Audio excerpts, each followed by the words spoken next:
apologize if the frame... I apologize if the video is tilted in any way. My cat keeps knocking the camera over. I expect to be knocked over at least once.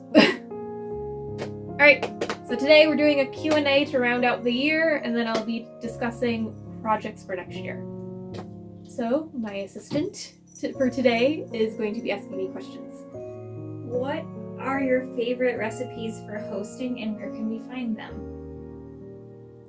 Most of my favorite recipes for hosting actually come from Tea Time magazine. I just made a matzo and almond chocolate tart, which was delicious. I also like the Magnolia Table cookbook. Andromache, get down! Hi, you're stuck with me now. Yes, you are. Okay. When did you learn to sew? I learned to sew in 7th grade as part of my home economics course. That isn't what they called it, but that's what it was. We learned how to do laundry, we learned how to cook, we learned how to sew. We made a pillowcase in class. What are some recommendations you have for beginner sewists? Find a group that's local to you of people who are sewing and go ask them for help. Join them, they'll be able to help you if you don't have anyone in your family who sews. Hi, what is it? You can't escape. Also, simplicity patterns are some pretty simple options for sewing as well. Any supply recommendations? You're going to need a sewing machine. Well, you don't need a sewing machine, but a sewing machine. I like the Singer brand. And it does not need to be an expensive sewing machine. They have really small ones that are good for beginning simple projects.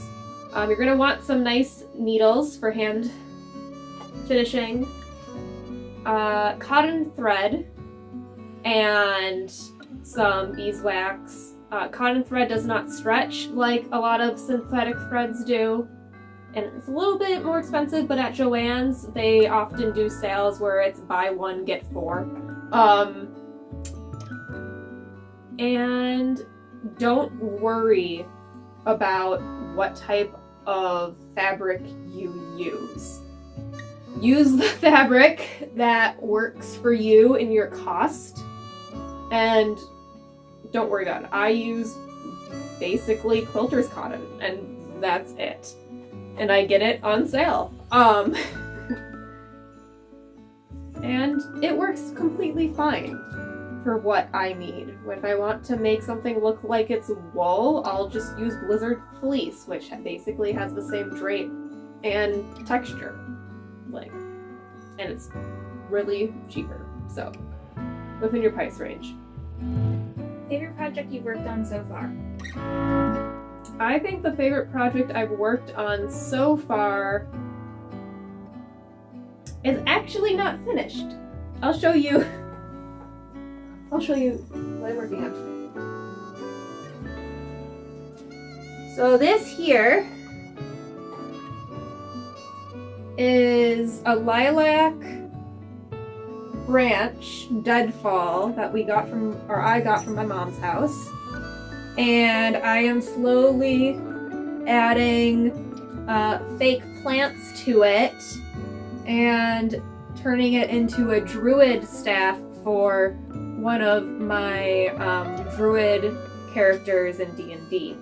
And it's going to be a lot of fun when it's done and I have the full project done. But that's a long ways going yet. I gotta learn how to make bioluminescent mushrooms using LED like fairy lights and some see-through polymer clay. Project you're most excited for? I want to say my Legend of Zelda Link to the Past cosplay.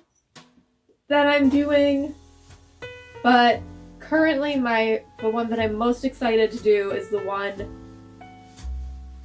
I'm doing for February 1st. I'm making a shawl and it's going to be embroidered.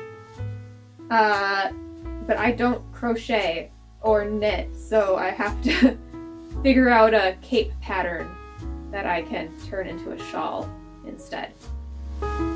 Favorite YouTuber to learn from? So I have a couple. So I really like Bernadette Banner. Hers are not tutorials, and she is very clear about that, but she tells you how things are going for her during her videos. And she's like real about what goes on during her process. Morgan Donner is another good one. Morgan Donner has multiple videos for historical dress, talking about like how to make kirtles, how to make other pre-Edwardian Victorian outfits. She's a member of SCA, and also another member of SCA I like to follow for but I recommend would be Opus Eleni. Courtney, her videos are really clear and easy to follow, and she also lets you know when things don't go to plan and what she did to fix those mistakes. She also has a couple patterns out for a London hood, London. It's a hood from like the 14th century. It's kind of cool. How did you learn to make soaps? My sister bought me a soap from a small soap business in Texas who has a YouTube channel where every single month the YouTuber Katie records her making the test batch of the soap, and there's like 6 different soaps because each month is themed. And then sometimes there will be things don't turn out, weird things happen in the soap, and so there will be changes between what you see in video and what the final product you'll get is. And then from there I started watching her videos, and then I ended up watching Brambleberry, who I actually also have Willow and Sage magazines. And I kept seeing Brambleberry soaps come up. And they have melt and pour soaps, which is basically all I use, which is already, you don't have to mix lye water with any of your saponifant, any of your oils or anything. It's all pre-made soap that you can melt down and then add colorants and fragrances and so forth to. And they have multiple recipes from there, and they were shown as a supplier for melt and pour based soaps. So I actually bought some to try out, and the rest is basically history. How old is Andy? Ooh, lots of cat questions. Lots of cat questions. All right. Andy she was born the 14th of April. So she is now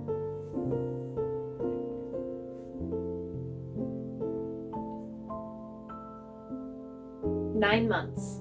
She is 9 months. She is half Siamese. I don't know what the other half is, but she has the personality and the attitude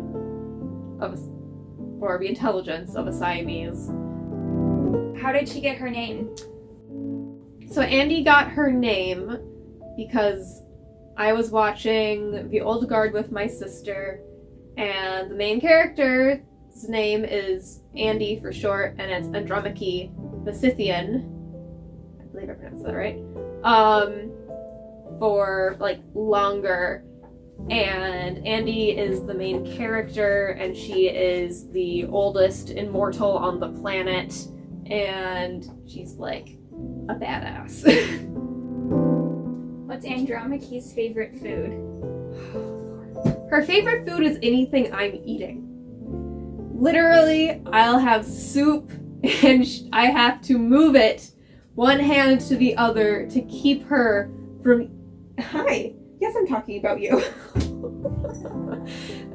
To keep her from eating it because she is adamant that if I'm eating it, it must be hers.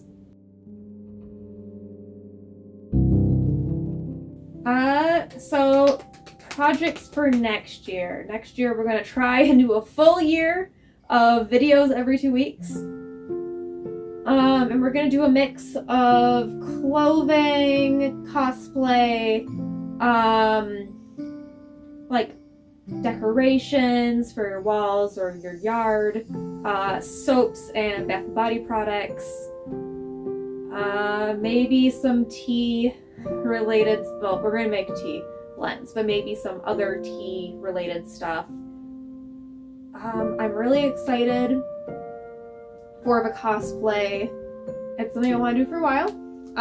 Hopefully at some point one of my D&D characters will show up with a finished outfit.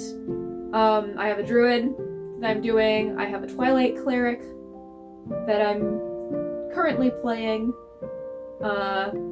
whose outfit I've designed. The first week of January will be, I think, January 4th will be that Wednesday. That will be when my next video is out. And I hope you all have wonderful holidays. Stay warm, stay safe, and we'll see you again here in the new year. Goodbye. Have a wonderful day.